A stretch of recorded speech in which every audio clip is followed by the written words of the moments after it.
natin magutom. At sa ating pagkagutom na to ay nararanasan natin yung paggawa ng desisyon. Minsan, sa takot ng mga ibang tao na makawala sa kagutuman, kahit sarili nilang dangal, pinagbibili. Ranas lang ng wag magutom. Pag nagutom na yung tao, dumadaan na yung mga iba't ibang mga klase ng pagdidisposition. Pag sinabi disposition, yung pagdidesisyon na mali. Alam niyo po, nasabi ko to dahil may kaugnayan ng ating tatalakayin sa araw pong ito. Ang mensahe ng Lord sa atin pong buhay ngayon ay may kinalaman sa paggawa ng desisyon. Lalo na kapag ikaw ay nagugutom. May dalawang karakter sa Bible na kung saan sa sobrang kagutuman niya, nakagawa siya ng desisyon na mali. And that is none other than the life of Esau, sa English Esau, sa Tagalog Isaw. Esau na lang ginagamit natin, baka yung sabihin, Esau na iniihaw. No? So, gawin na lang natin na Esau, tawagin natin English version. At sa Jacob, para mas maganda naman pakinggan, Jacob, sa Tagalog, Jacob. Dalawang karakter sa Bible na to, nagkusan, ay pinapakita na kung saan yung paggawa ng desisyon sa buhay, kapag ikaw ay nagugutom, ay may kinalaman, ay nagdudulot ng pagkakamali. May I invite everyone na tayong lahat ay tumayo at babasahin ko sa inyong harapan ang mensahe ng Panginoon sa ating kalagitnaan sa araw pong ito. Pinamagatan ko po itong self-control in making a decision. Sa Genesis chapter 25 verse 29 to 33, pakinggan niyo po ang mensahe ng Panginoon. Isang araw, habang nagluluto si Jacob ng sabaw, dumating si Esau, galing sa pangangaso na gutom. Sinabi niya kay Jacob, pakiusap, bigyan mo nga ako ng niluluto mong mapula-pulang sabaw dahil gutom na ako. Kaya tinatawag siyang Edom. Siya kanya nagmula yung lahi ng Edomites. Kaya tinatawag din na Edom si Esau.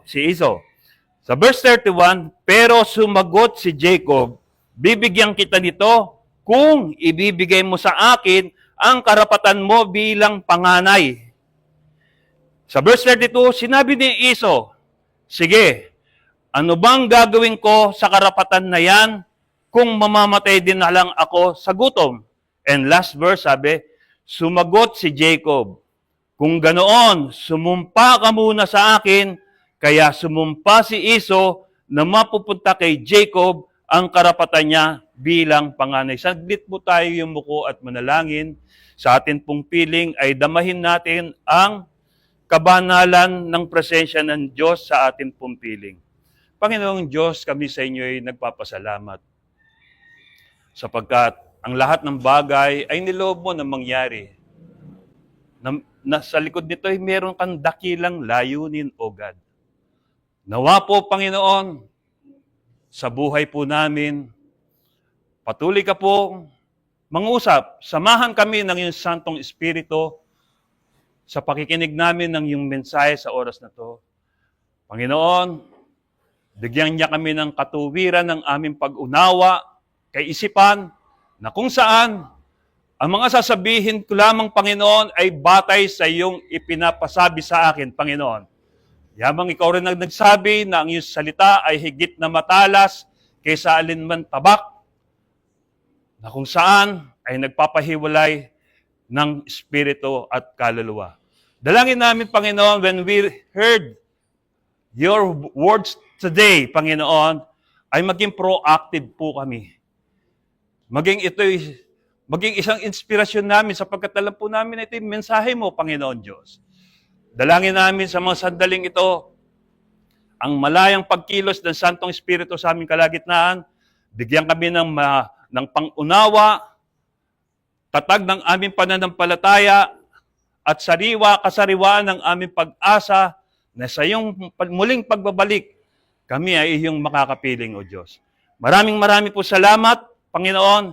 Ikaw lamang po, sa mga sandaling ito, ang nais naming dulutan ng kapurihan kaluwalhatian. Sa pangalan po ni Jesus, ito po ang aming nagkakaisang panalangin. Tayong lahat ay magsabi ng malakas na, Amen, Amen. Praise the Lord.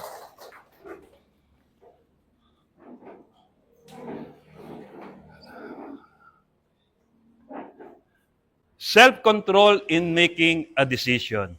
Basahin ko lang po uli ang ating pong teksto. Sabi, Genesis chapter 25, verse 29 to 33, isang araw, habang nagluluto si Jacob ng sabaw, dumating si Esau galing sa pangangasos na gutom.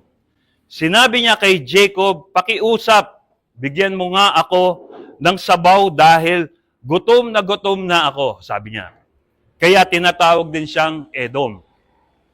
Pero sumagot si Jacob, bibigyan kita nito kung ibibigay mo sa akin ang karapatan mo bilang panganay. Sinabi ni Esau, sige, ano bang gagawin ko sa karapatan na yan kung mamamatay din naman ako sa gutom? Sumagot si Jacob, kung ganoon, sumumpa ka muna sa akin. Kaya sumumpa si Esau na mapupunta kay Jacob ang karapatan niya bilang panganay. Ano po ba ang mensaheng ating napakinggan? Alam niyo po kasi dito ang sukatan ng pagiging lalaki nung araw, kapag ang lalaki ay talagang mapakita na siya ay talagang tunay na lalaki, ang pinakatrabaho niya ay manghunting. Hunter, mangangaso sa Tagalog.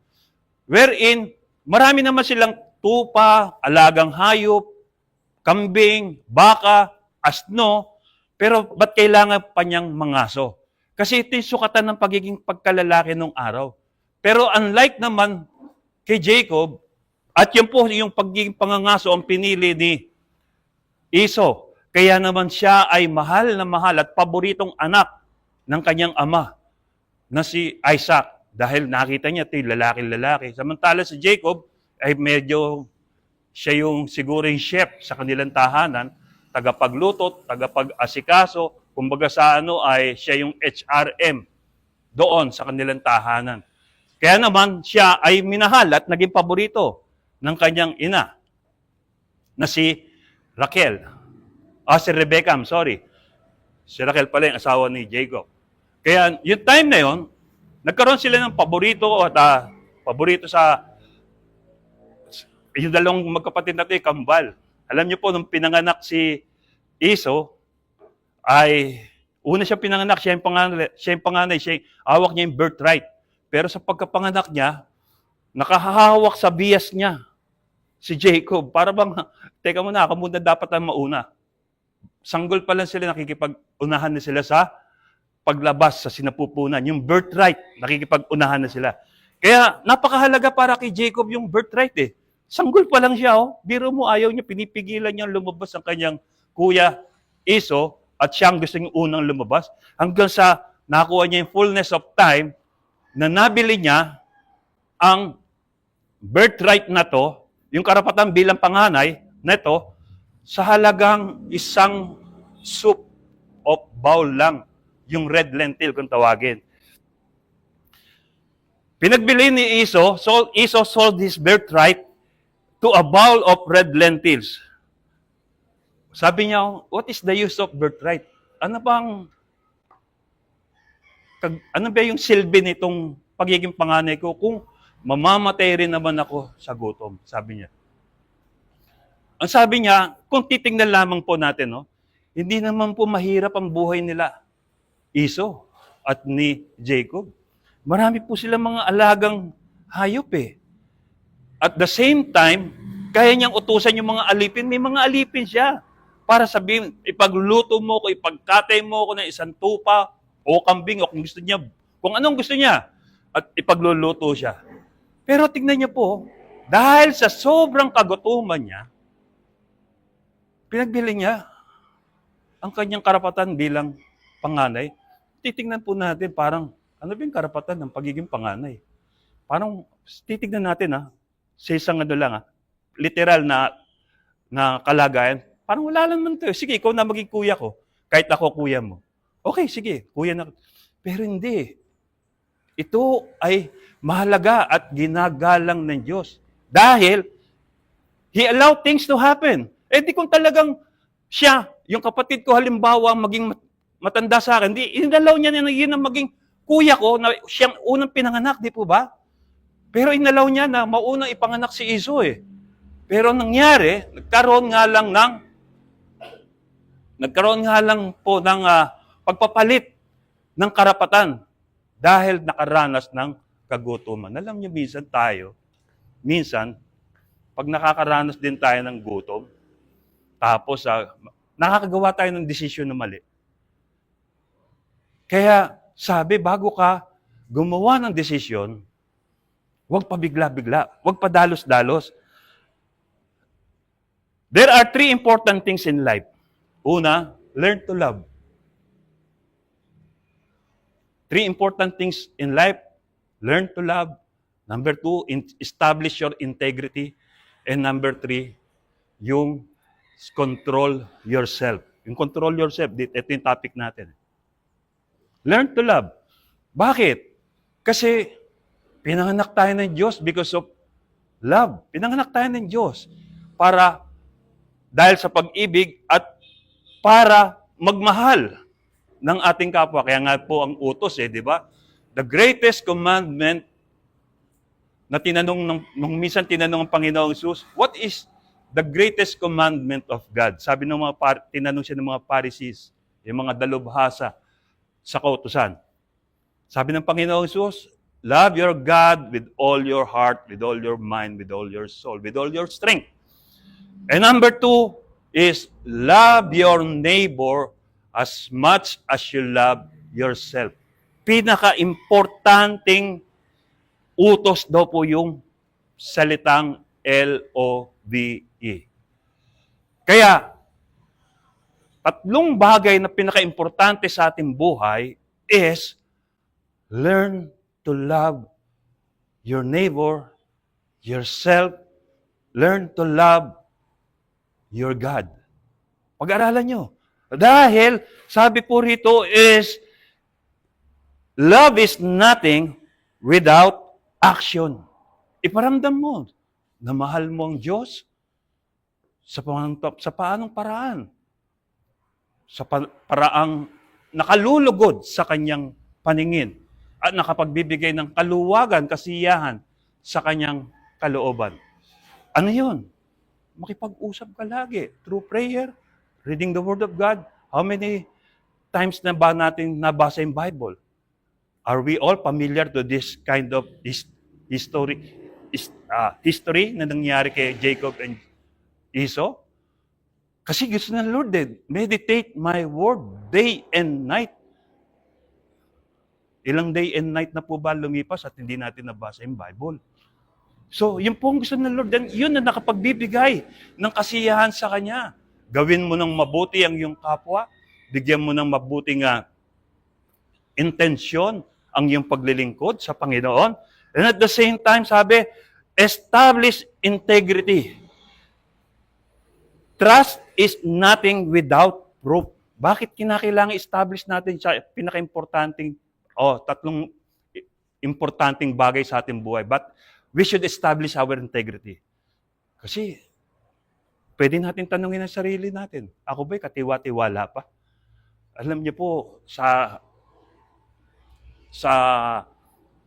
pinagtrabahuhan ko po, sorry to, kung gusto ko lang pong i-share sa inyo. At the same time, nakapoy napagkatiwalaan ng napakalaking halaga. At the same time, walang auditing, walang ano-ano paman. Anytime pwede kang kumuha kahit isang piraso ng Tito Vic and Joey na bill doon. Talagang, pwede kang kumuha. Hindi ka na may i-audit. Pero meron nakakakita sa iyo, Diyos Kapag ikaw ay kumuha doon, kahit Lord, kahit isa lang po, para lang po sa pagtulong ko rin sa kapwa. You're not establishing integrity into yourself. Kayo rin ang kakaroon ng sanction pagdating ng araw. Bakit? ang mapagkakatiwalaan sa maliit na bagay, mas lalong mapagkakatiwalaan sa malaking bagay. Amen po ba doon? Yun. Kailangan talaga natin na establish natin yung integrity natin sa ating, kahit na yung iba, hindi katiwa-tiwala at ayaw establish ang kanilang integrity, kahit yung iba, pinagbibili na ang mga karangalan nila dahil lang sa flood control o yung kung ano-ano pa mga corruption na nangyayari. Sabi po, kahit na ₱1 lang ang kinuha mo, still, you're not establishing integrity to yourself. Bakit? Maliit na kasalanan, malaking kasalanan, still kasalanan. Kaya, isa sa mga mahalagang bagay na dapat nating itaguyod sa ating buhay, learn to love, establish integrity, and at the same time, control yourself. Bakit? Kasi madalas, yung sarili natin, gumagawa ng direksyon na against sa direksyon ng God. Gumagawa ng desisyon na hindi mo na kinukonsulta ang Diyos dahil sa desisyon na kung saan akala mo yun ang tama, pero mali pala. Sabi sa Proverbs chapter 16, there is a way that seemeth right for a man, but the end thereof is the way of death. Kala natin, sabi, merong daan na sa tingin natin ay mabuti, pero ang dulo pala nito ay kamatayan. Kaya, the best thing is, every time we make a decision like Esau, consult mo muna sa Diyos. Dahil kapag kinonsulta mo sa Diyos at may approval at Diyos at nagkamali, kasalanan ng Diyos yun. Pero never na nagkamali ang Diyos at never na nagkasala ang Diyos. Amen? Kaya every time para kayo ay hindi mapasama, sa halip mapabuti kayo, pag gagawa kayo ng desisyon, lapit muna kayo sa Diyos, magtanong muna kayo. Katulad nito, si Gideon, kung talagang ako nga ang tinatawag ng Diyos para maging hukom, maging leader ng bansang Israel, etong balabal ko, ilalagay ko rito sa ground, sa lupa. Kapag ito bukas ay nabasa at ang ground naman ay natuyo, ay tuyong-tuyo, ako nga ang tinawag ng Diyos. Yun ang confirmation niya na talagang ito'y galing sa Diyos na decision. Kinabukasan pagtingin niya, basang-basa, napiga niya yung balabal niya. At ilang tasa pang tubig ang nakap niya. Pero yung lupa, tuyong-tuyo. Umirit pa. At ang irit niya, sabi niya, itong basang-basa na to na balabal, bukas ay tuyong-tuyo, pero yung ground basang-basa. Kinabukasan pagtingin niya, tuyong-tuyo yung kanyang balabal, pero yung ground, yung lupa, basang-basa. Di ba? Approval ng God. Sa pagdesisyon natin kung talagang sasagutin mo na ba siya para maging boyfriend mo, tanong ka muna sa Diyos. Kasi bait-bait niya naman eh. Kasi godly naman siya eh. Christian naman siya. Worker pa sa church. Pero it doesn't mean na hindi yun ang basihan eh. The best thing, tanong ka muna sa Diyos. Para hindi ka mas mapahamak. Tanungin mo, pwede kang humingi ng confirmation. Kamakailan kung nandito lang si Paula. Meron kasi kami dati na usapan, sabi niya, Pastor, sabi niya, kapag ka po, kayo, sabi niya, yung sa medical niya raw, sabi niya, sponsoran ko raw. Sabi ko, kung ako talaga ang tinatawag ng Lord para mag-sponsor sa medical mo, gawa tayo ng confirmation. Sabi niya, ano yun? Ay kapag bukas umulan, pero tuyong-tuyo yung lupa, ako nga. Napakahirap naman nun, sabi, Pastor. Sabi niya, parang ayaw mo na mag-sponsor ng medical ko. Sabi niya, wala naman imposible sa Diyos, di ba? O sige po. Baka makailan, sabi niya, tumawag sa akin, Pastor, umulan, pero tuyong-tuyo yung lupa. Sabi ako mismo, nagtanong, paano nangyari yun? Nung umulan, ang lakas ng sikat ng araw. Pero sandali lang, pero natuyo rin agad ang lupa. So wala na ako nagawa. Ini-sponsor ang medical niya. So ganito lang, no? Kasi kahit ang panahon, ang Diyos din ang may akda eh. Amen? Kaya paggawa natin ng desisyon, sama natin ng Diyos. Pag-pray natin maigi. Para magkamali man tayo, Diyos asisihin natin. Hindi naman siya nagkakamali eh. So ibig sabihin, pag nilapit natin sa Diyos, kinonsulta natin, never tayo magkakamali. Because self-control is also a form of self-respect. Paano natin masasabi na self-respect yung self-control? Tingnan mo kung talagang may self-respect ka. Alam mo nang mataas na yung sugar mo, kain ka pa rin ng kain ng ice cream, cake, donut, di ba? Asa na respeto mo sa sarili mo, sa physical yon. Alam mo naman, emotional level naman, alam mo namang masama ang hindi magpatawad sa mga nagkakasala sa'yo dahil hindi ka patutulugin yan. Amen? Lagi mong iisipin yung kamalian niya. So, kapag ginagawa mo yun, okay. Halimbawa, nakagawa ng kamalian sa'yo, kamakailan, ito, nangyari sa akin, alam niyo naman siya, nabudol ako, na-scam ako. At sabi ko, paano nangyari? Ba't nagkaganon? Kasi, bigla yung decision ko, ako mismo. Kaya ito, itong message na to, related po sa akin to. Kasi may kausap po yung mga department head ng iba't ibang paaralan.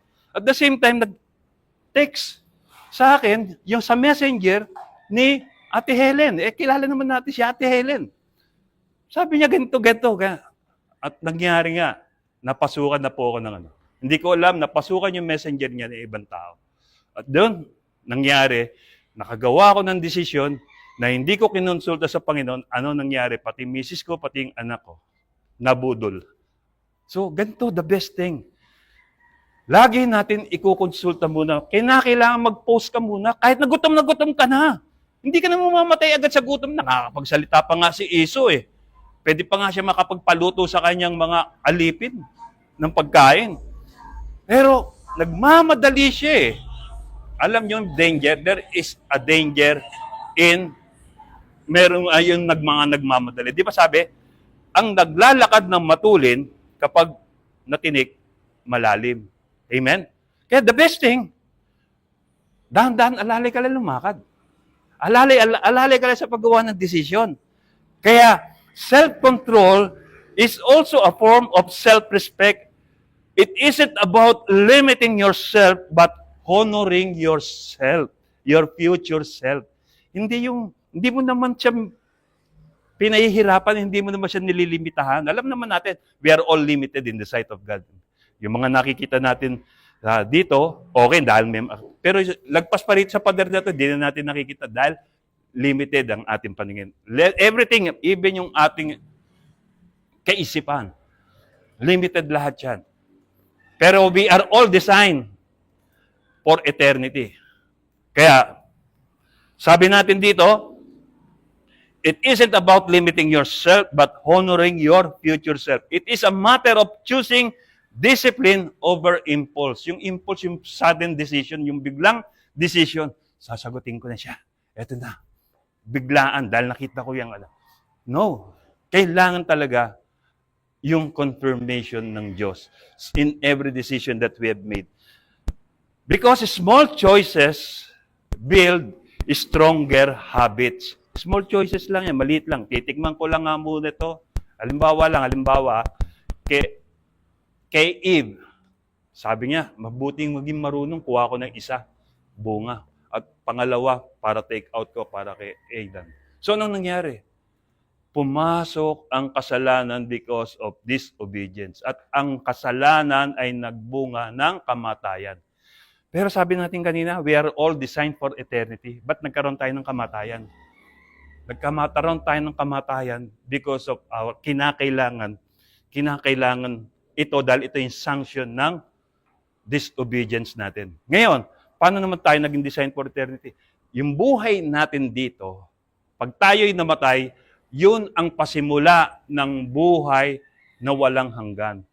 Amen? Nagkakaintindihan po ba tayo? Yun ang pasimula ng buhay na walang hanggan pag namatay tayo rito sa lupa na to. Bakit? Dalawa ang tutunguhin natin. Whatever, whichever na kung saan ay talagang ginawa natin. Sabi na, kasi naman, ang sinabi, for the wages of sin is death, but the gift of God is eternal life. Para magkaroon ka ng eternal life, magkaroon ka ng Savior. And that is Jesus Christ. Hindi natin kayang i-save sarili natin eh. Kailangan natin ng Savior. Kapag meron kang Savior, doon ka sa buhay na walang hanggan. Pero pag wala kang Savior, wala kang Jesus Christ na Savior sa buhay mo, doon ka sa eternal death. Ano naman eternal condemnation? Doon ay pinapatay ka pero hindi ka mamatay-matay. Hahanapin mo ang kamatayan doon pero hindi mo matatagpuan. Yun, dalawa. Walang hanggang buhay sa piling ng Panginoon at walang hanggang pagdurusa ang naghihintay sa ating mga buhay. Pero tayo naman, kung meron tayong tagapagligtas, bakit pa tayo pupunta ron? Bakit pa tayo tutungo sa walang hanggang pagdurusa na to? Balikan po natin. Small choices build stronger habits. Stronger habits build a better you.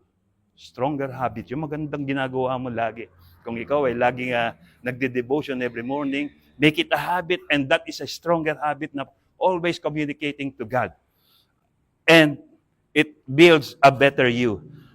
Bakit?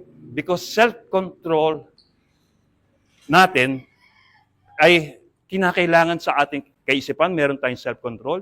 Sa ating sinasabi, may self-control tayo. Sa ating mga galaw, sa panatang makabayan, sa isip, sa salita at sa gawa. Kailangan may control tayo dyan. Dahil kung wala, ikaw na rin ang gagawa ng kapahamakan mo. Kung nagkamali ka sa paggawa mo ng desisyon. So, sabi, self-control must be applied in our minds, in every words that we speak. Kaya sabi natin, yung mga sinabi nating walang kabuluhan o yung sinabi nating mga salita na nakasakit ng kalooban ng ating kapwa, hindi na natin maibabalik. Wala yan eh. Never mo na maibalik. Ito nga lang kabataan natin. Dati tayo nga sanggol, tapos hanggang sa umabot tayo sa ganitong edad, hanggang sa adolescence, ngayon lolo na kami, lola. Kaya umabot tayo ng ganito at hindi na natin may babalik yung dati nating kabataan. Kaya the best thing is, kayo mga nag-aaral, minsan laki daraan sa elementary, high school, college. Pero hindi mo na pwedeng balikan pa yung buhay mo ng high school. Nandun na eh. Minsan ka lang dadaan doon. Kaya ang masasabi lang natin, kung mabuti ang ginawa mo, wala kang regret someday. Minsan na natutulog ako. Maaga akong humiga para matulog. Pero 2 oras na akong nakahiga. Hindi pa rin nadalawin ng antok. Hanggang sa tumayo na lang ako. Pagtayo ko talagang maluha-luha ako. Bakit? Kasi ang daming mga pumasok sa akin ng mga regrets ko. Mula pa nung ako ay bata pa. Tinanong ako ng kapatid ko, yan nangyari sa'yo. Dami kong daladalang mga hinagpis sa aking kalooban. Bakit? Dami kong mga regrets, mga dapat pala ginawa ko nung ganyan. Wala na yun eh, hindi mo na yung maibabalik. Kaya ngayon, ginagawa natin ngayon, pagdating ng araw, past na to. Pagdating ng araw. Pero kung ano yung ginawa mo ngayon, kung mabuti yan, wala ka na regrets pagdating ng araw.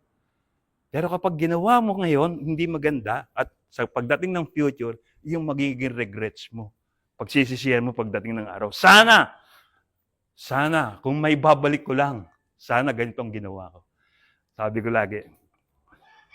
Ngayon, sabi po natin, kailangan natin kontrolin din ang mga sinasabi natin, mga salita natin, na kung saan minsan nakakabigay ng sakit ng kalooban ng ating kapwa. Pangatlo, yung mga galaw natin na walang ingat, minsan nakakasakit din tayo ng ating kapwa. At nakakagawa rin tayo ng masama na hindi nakapagbibigay ng kaluwalhatian sa Panginoon. In 2 Timothy chapter 1 verse 7 says, "For God hath not given us the spirit of fear, but of power and of love and a sound mind." Sa ibang version po, sabi nung sound mind, ibig sabihin ng self-control, pagpipigil sa sarili. Binigay daw sa atin ng Panginoon ito. Magkaroon tayo ng self-control sa ating mga buhay. Kasi alam nyo ba, fruit of the Holy Spirit is nine fruit of the Holy Spirit. Ang pinakahuli, self-control. Yung una, love, joy, peace, long-suffering, kindness, goodness, gentleness, and self-control. Self-control ang pinakahuli. Bakit? It is a gift from God. Self-control. Kaya lang, minsan, we don't utilize it properly. Hindi na natin, nagagawa na natin itong biglaang decision. Like Esau, biglaan. Napakahalaga ng birthright. Kaya na nagbibigay na ng blessing, si Isaac, hindi niya nakuha yung blessing, nakuha ni Jacob. Bakit? Kasi binenta niya na yung birthright niya eh. Hindi na siya yung panganay, kaya yung blessing na binigay kay Jacob ay bilang blessing ng biging firstborn son. Kaya nung dumating si Esau, nang kukunin niya yung blessing, sabi ni Isaac, na ibigay ko ng lahat sa kanya.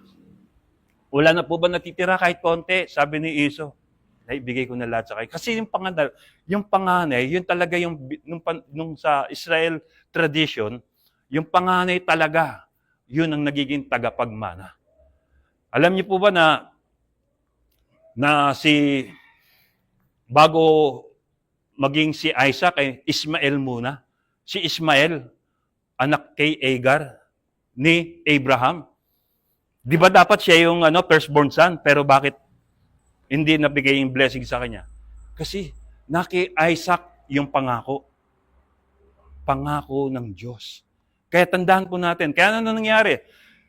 Si Esau, na hindi nabigyan ng blessing ni Isaac from God, ay nakipag-communicate, nakipag-connect kay Ismael, na kung saan si Ismael sa kanya nagmula yung pananampalataya ng Egyptian worship, at the same time yung worship ng mga Muslim. Sila ang ginawang kinilala. When we place our trust in the Lord, sabi dito, we are able to respond to difficult people with love and self-control. Kapag ka nagtiwala tayo sa Diyos, minsan yung mga taong sa atin ay nanlalait, sa atin ay umuusig, nagdi-discriminate, when we place our trust in God, ang bahalang kumilos dito. At the same time, hindi naman tayo, nakikita naman ng Diyos, even our situation today, nakikita ng Diyos yan. At sa tingin niyo po ba, walang ginagawa ang Diyos? Meron po. Inahanda lamang tayo ng Diyos. Pagdating ng araw, tingnan niyo what is life without pagsubok? Yung walang temptation. Kasi kung walang pagsubok tayo na kinakaharap, paano titibay pananampalataya natin?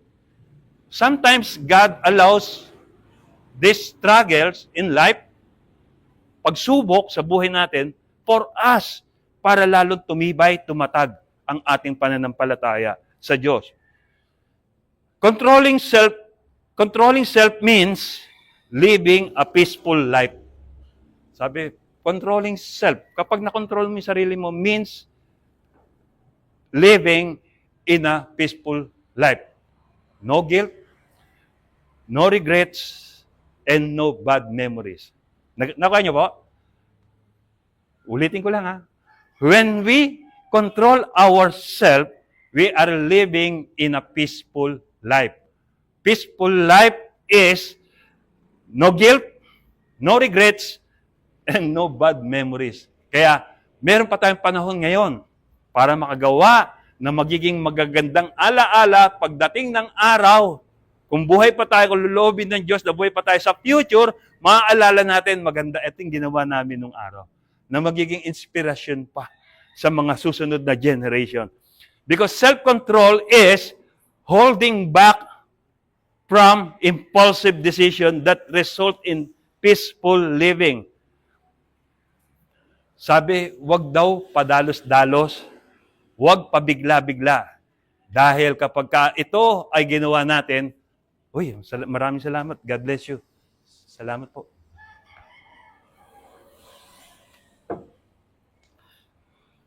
Ngayon, sabi po natin kanina, how to live a peaceful life.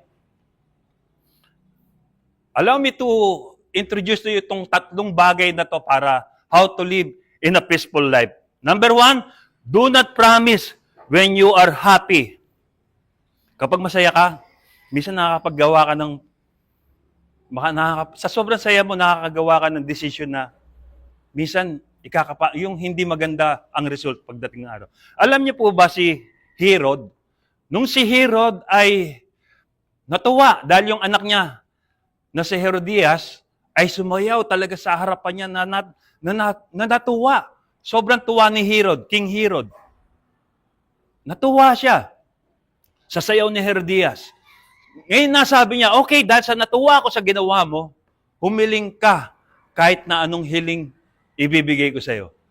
Etong nanay ni Herodias ay masama ang loob kay John the Baptist. Talagang masama dahil kasi si John the Baptist ine-expose yung kasalanan niya. Kaya nangyari, sabi niya, hilingin mo sa tatay mo yung ulo ni John the Baptist. Di ba? Kapag tayo ay masaya, huwag tayong gagawa agad ng desisyon. Sabi ito, do not promise when you are happy. Kaya nangyari, samantalang medyo okay pa naman si John the Baptist kay Herod, mabigat, sa kalooban ni Herod, ibinigay niya yung ulo. Pinugutan ng ulo si John the Baptist. Di ba? Do not promise when you are happy. And number 2, sabi niya, do not reply when you are angry. Minsan may nag-chat-chat sa'yo. Tapos hindi mo type yung sinabi, chat-chat ka pa rin niya, kailangan. Hanggang sa nagiging labanan na ng samahan ng loob ang chat o yung pag-uusap. So, minsan, sa paggawa para tayo ay para tayo magkaroon ng peaceful living, kapag gagawa tayo pag may narinig tayong hindi maganda, sabi niya, do not reply when you are angry. Kapag galit ka talaga, kung ano-ano na nasasabi mo lalo na wala ka ng pakialam sa damdamin ng kausap mo o ng kagalit mo. Bisan, yung iba, nakakapagmura pa. Yung iba, ina-expose yung kasalanan nila. Pero sa totoo lang, hindi na dapat ginagawa yun. The best thing, kapag ikaw ay galit, manahimik ka na lang. Okay, punta ka sa isang sulok, doon ka na lang sumigaw. Darna! Ta-transform ka na agad noon. So, ibig sabihin, doon mo ilabas sa isang solitary place yung galit mo. Kung kinakailangan sumigaw ka, sigaw ka. Kung kinakailangan na yung iba merong lugar sa Japan na kung saan may presyo. Pagbabato mo, bote, yung tasa o mug, ang presyo, halimbawa lang dito is piso. Sa sobrang galing mo, ibalibag mo, ganun. Kaysa sa magbalibag ka ng mga plato, kutsara, tinidor, kaldero, doon sa bahay nyo, masisira pa. May lugar doon, yung ilalabas yung outburst of anger nila. There is, sabi niya, number 3, do not decide when you are hungry. Katulad ni Esau. Nagdesisyon siya, pinagbili niya yung kanyang birthright sa presyo lamang ng soup. Bowl of soup. Yun lang, gano'n lang halaga. So, sa tingin mo, yung nagbigay ng birthright sa kanyang Diyos, nasiyahan kaya sa desisyon niya? Natural, hindi. Para bang pinakita niya sa Diyos na hindi dapat akong pinanganak mong una, dapat ito. Marunong pa tayo sa Diyos. Marunong pa siya sa Diyos. Kaya 3 bagay how to live peaceful life. Basahin ko uli. Do not promise when you are happy. Do not reply when you are angry. Do not decide when you are hungry. Sa 2 Kings chapter 6 verse 28, sabi, pagkatapos, nagtanong ang hari, ano ba? Kasi tingnan niyo to, merong sitwasyon sa sobrang kagutuman sa Israel, ay meron 2 nanay. Nagkasundo. Ang sabi ng isang nanay, sa sobrang kagutuman dito, sabi niya, lulutuin ko ang anak kong lalaki ngayon para kainin natin, pero sa kinabukasan, yung anak mo naman ang kakainin. Nagkasundo sila, sige, deal. Biro nyo, sa sobrang kagutuman, yung anak niya kakainin. Ito, basahin natin i-take note nyo, 2 Kings chapter 6 verse 28. 2 Kings chapter 6 verse 28, sabi, pagkatapos nagtanong ang hari, ano ba ang problema mo? Sumagot ang babae. Sinabi po sa akin ng babaeng ito, kainin natin ang anak mong lalaki at bukas ang anak ko namang lalaki. Sa sobrang kagutuman, sarili nilang mga anak, talagang ipapakain nila. Kung kayo merong ganun, may anak, papayag ba kayo? Pero nangyari sa kanila sa sobrang kagutuman. Kaya sabi, do not make a decision, do not decide when you are hungry. Pag nagugutom ka kasi, ang gusto mo, sundin ang kalam ng sikmura mo, kahit na wala ng direksyon ng paggawa mo ng desisyon. So, hindi po nakakatuwa at nakaka-beneficial sa ating pambuhay. Do not let your emotions make decisions for you. Minsan, yung damdamin mo na nakita mo na, halimbawa ito, yung sitwasyon natin ngayon, wala tayong ilaw. At the same time, yung church natin, pinapaalis pa tayo rito. Tapos, ang dami pa nating mga nararanasan na yung iba nating mga kamanggagawa, nag-aalisan. So sabi rito, do not let your emotion make a decision for you. Yung bang sasabihin mo na, nandito pa ba yung glory ng Lord? O aalis na rin ako? Or magpa-participate pa rin ako? Mga ganun Kaya sabi niya, kung ano yung nararamdaman mo, huwag natin ibase doon ang paggawa natin ng desisyon. Ibase natin ang paggawa natin ng desisyon kung ano ang kalooban ng Diyos sa atin. Let His will be done on earth as it is in heaven. And that is the Lord's part of the Lord's Prayer. Ang nagturo sa atin ng Panginoong Hesus. Kalooban ng Diyos ang dapat nating sinusunod, hindi ang kalooban natin. Because emotions are temporary. Kung malungkot ka ngayon, mamaya ba malungkot ka pa rin? Halimbawa, nung kamakailan na galing kami sa patay, may namatayan ng nanay, ang kaibigan ng anak namin na si Joseph, at pinuntahan namin doon. Nakita namin, malungkot sila. Pero after a days, a week, a month, malungkot pa rin ba sila? Nandun na nga lang yung memories, pero hindi na kasing lungkot nung actual na naghiwalay. At the same time, unti-unti, yung comforter, yung Holy Spirit, kino-comfort sila upang harapin ang the rest na darating sa buhay na. Halimbawa, nangyari kay Sean, mga kapatid natin, nakakalungkot yun. Pero hindi habang buhay o araw-araw na malungkot siya. Kaya hindi natin dapat i-base ang decision natin sa mga emotion natin. Dahil sometimes, nililid tayo nito sa kamalian. But like any other gift from God, we can misuse it. Then instead of a blessing, emotion become a curse. Sumpa. Yung emotion natin nagiging parang sumpa kapag binase natin sa emotion ang ating pagdedesisyon. And the same time, emotion comes from the heart. Kaso, sabi ni Jeremiah,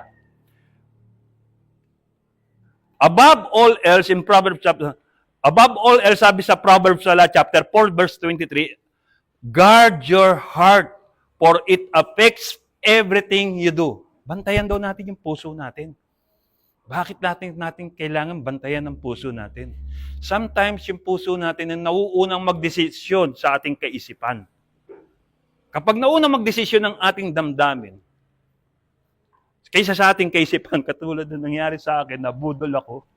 Mga araw dahil sa tiwala ako, kala ko ganun-ganun yun. Nabudol ako, hindi lamang ako, pati yung misis ko at yung anak namin, nakakalungkot isipin. Di po ba? Merong mga taong mapagsamantala sa tiwala ng iba. Kaya, okay, nagtiwala tayo. Pero sabi, be wise like a serpent, but be humble like a dove. Kahit na ikaw ay nagiging matalino, lagi ka pa rin nandun pa rin yung pagpapakumbaba mo. The Bible says that the heart is desperately wicked. Sa Jeremiah chapter 17 verse 9. Pwede nyo i-take note to. Jeremiah chapter 17 verse 9, the heart is deceitful above all things and desperately wicked. Who can know it? So, tandaan po natin yung puso natin. Alalayan natin lagi dahil mandaraya yan. Isa natanong ko kapag yung bulate, merong 4 pairs of heart. Walbali yung puso ng mga bulate. Tapos kapag yung octopus, 3 piraso yung kanilang puso. Kaya sabi ko sa kanila, kapag yung karelasyon mo, nagmamahal pa ng iba, tanungin mo kung anong klaseng hayop siya. Bakit ilan ang puso niya? Dinesign sa atin, isa lang ang puso natin eh. Di ba? Kung isa lang ang puso natin, pagyamanin natin sa isang tao na itinalaga ng Diyos para sa atin. Amen? Ganun po. In our application, sabi niya, make every effort to add to your faith self-control. Make every effort na isama sa ating pananampalataya yung pagkakaroon ng self-control. Dahil ito ang makapagpapabuti sa atin kapag tayo ay kontrolado natin ang sarili natin. Lalo na in terms of decision making. In terms of decision making. Bakit nagkakaroon ng digmaan yung Iran? Tsaka yung US, ba't may mga sumasama pa mga allied forces at the same time, yung mga ibang bansa ay ginera na rin ng Iran. Ba't nagkakaroon ng ganon? Because of wrong decision. Does it glorify God? Nung araw, inaalaw ng Diyos yung digmaan. Dahil inalaw ng Diyos na mabalik sa lupang ipinangako ang bansang Israel. Ngayon, nandun na sila sa lupang ipinangako. What is the use of war? Bakit nagkakaroon pa ng war? Dahil nga po, sa takot, mawalan, takot, magutom ng bawat bansa. Gusto niya, yung tinatangkilik nila, lalo pa nilang magkamal. Lalong tumitindi yung greed, ganid. Nagiging sakim, gahaman, ang bawat isa. Alam niyo kasi kapag merong gera, pag kapag na-occupied na nila yung lugar, lahat ng mga kukunin nila. Yung mga nakaw, mga lot nila, gano'n.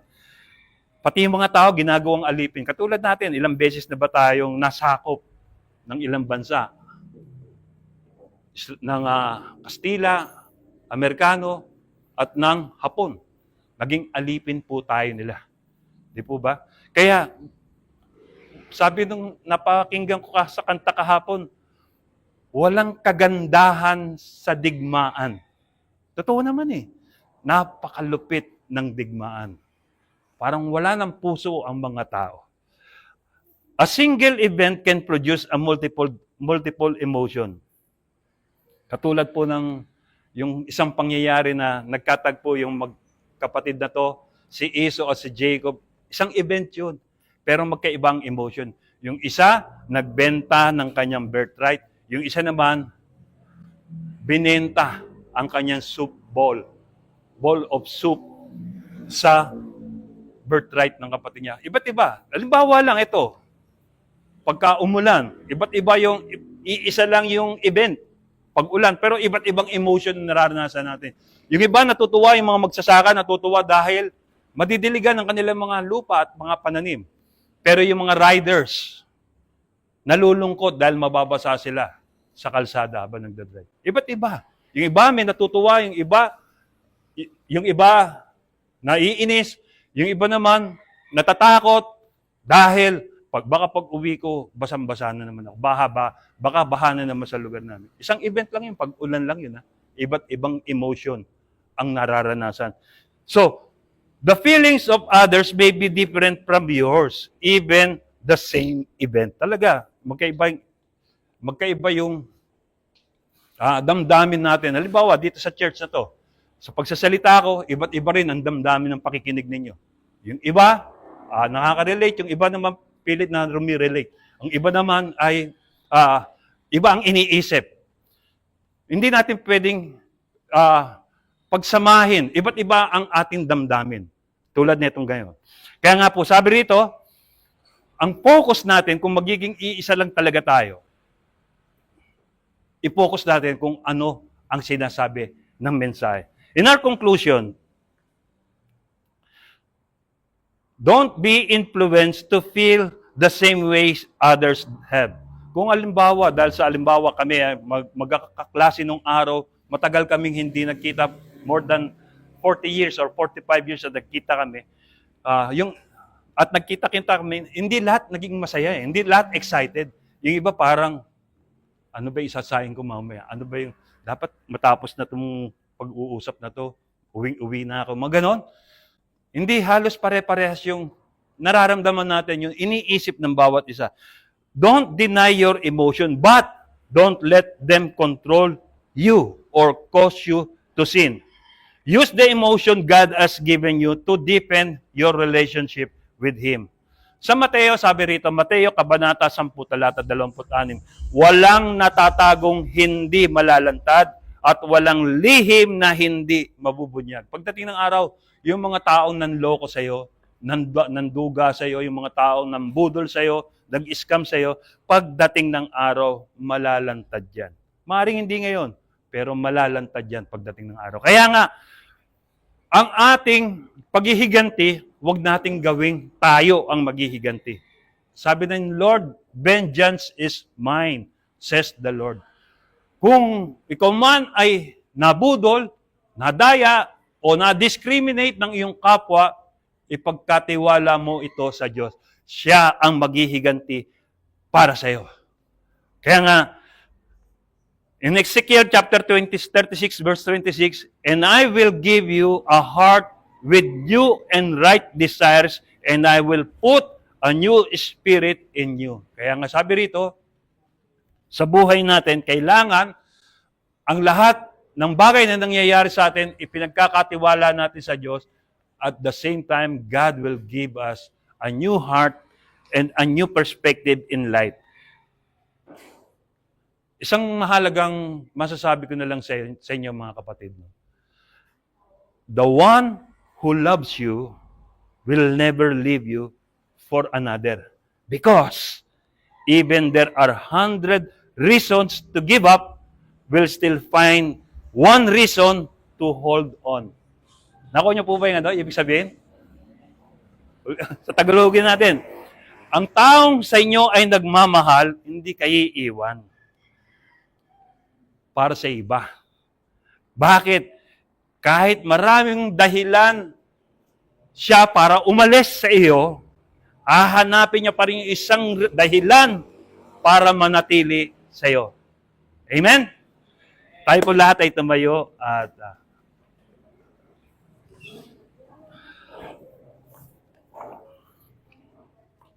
sa ating pagtayo sa mga oras na to ay tayo pong lahat ay yumuko. Damahin natin ang presensya ng Diyos sa ating piling dahil ang Diyos natin ay nananatiling siya pa rin. He's still the same God. May ilaw man tayo o wala, still the same. His very presence is still the same in our midst. Kaya sa mga sandaling ito, tayo ay manalangin, damahin natin ang kalapitan niya sa ating piling. Panginoong Diyos, maraming salamat po sa inyo. Tunay nga po na napakadakila mo, Panginoon. Hindi po namin kayang arukin ang iyong kaisipan. Hindi namin kayang abutin ang hangganan ng inyong karunungan, Panginoon. Subalit, narito ka, Panginoon. Ipinababatid mo po sa amin mga bagay na dapat po namin malaman, bagay na dapat po namin gawin, at bagay na dapat po namin isaalang-alang tuwina. Lord God, sa paggawa po namin ng desisyon tuwina, tulungan mo po kami na lagi sa iyo ay umaasa, na lagi sa iyo ay kumukonsulta, Panginoon, upang sa gayon kami ay hindi magkamali. Upang sa gayon, Panginoon, hindi namin malagpasan ang iyong dakilang kalooban. Lord God, kung kami po ay inutusan mo na huwag kumain ng pinagbabawal na bunga, Panginoon. Hindi po kami kakain sapagkat ito po ay kalooban mo.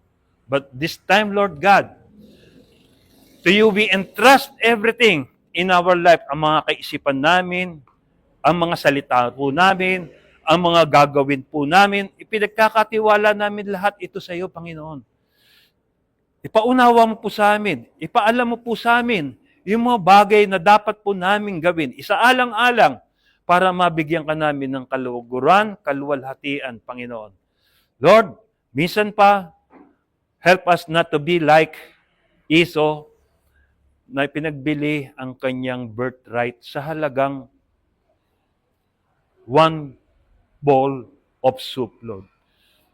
In our life, Lord God, tulungan mo kaming i-treasure yung mga pinagkatiwala mo po sa amin, yung pag-ibig, yung integridad, Panginoon, yung self-control na to sa buhay namin upang tuwi na, Panginoon, kami ay mapabuti, umayon sa takbo na, umayon sa daan na inihanda mo sa amin hanggang sa kaduluhan, kaharian mo ang aming masaksihan. Maraming po salamat, Panginoong Diyos. Minsan pa, tanggapin mo ang pinakamataas ng papurit, pasalamat, kadakilaan, O Lord God, karunungan at kapangyarihan. Sa pangalan po ni Jesus, ito po ang aming nagkakaisang panalangin. Tayong lahat ay magsabi ng malakas na Amen. Praise the Lord.